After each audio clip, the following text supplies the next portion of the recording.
aboneel bës cloche notification bi ngir jot suñu vidéo.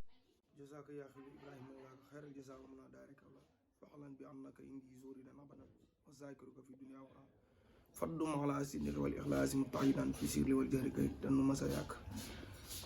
jërëjëf Sëriñ Tuubaa jërëjëf Sëriñ Tuubaa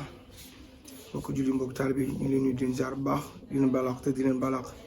di ñaanal Cheikh Mouhamadou Mountakha Mbacké suñu borom yàggal ko fi lool te meek ak wér di ñaanal Sëriñ Modou Mbène Fall suñu borom moom yàggal ko fi lool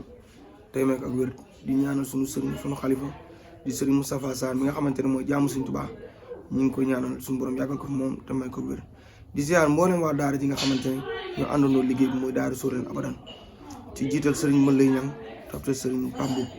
dëgg yàlla sëriñ Bésum leen sëriñ Galaay sëriñ Aline Badara Sëriñ ak mboolem waajur yaay daara yëpp rek ñu ngi leen ziar bu baax ak mboolem soxna yi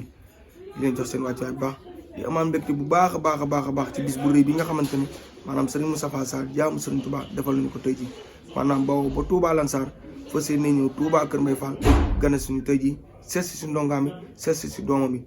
ngir lan liggéeyal Sëriñ Tuubaa bi nga xamante ni seq nañ ko moom kon ñu ngi ñaan suñu borom lépp li nga xamante ni yéene nañ ko ci ngan gi yàlla na suñu borom defal lu kaw suñu jot suñu borom nangul lépp barki jaamu Sëriñ Tuubaa ñu teew koy at yu baree bare waaw ñu àndandoo ci wàccaay yu am solo yi nga xam ne maanaam fi mu ne waa dëkk bi ñëpp génn nañ àndandoo fi mu ne pour ñu ànd sant Sëriñ Tuubaa teelu lañu suñu gan gu tedd gi nga xam ne mooy Sëriñ Moustapha Sarr jaamu Sëriñ Tuubaa waaw kuréel gi ñu ngi ni toog ci biti di xaar fi mu ne nii maanaam bu dooree rek ba sëriñ bi jige si rek incha allah rabbi tey jii di ngeen jënd njàng mucc ayib ndax sëriñ Fallou lay mi ngi fi sëriñ Amène Mbeng sëriñ Aliou Seck mi nga xamante ne mooy jëruñu kuréel gi wax dëgg yàlla kon na ko gaa yëpp waajal te xam ne tey jii moom dina tawféex lool waa di ziyaara daayira Xadaaylu fa daaylu di ñaanal tamit sunu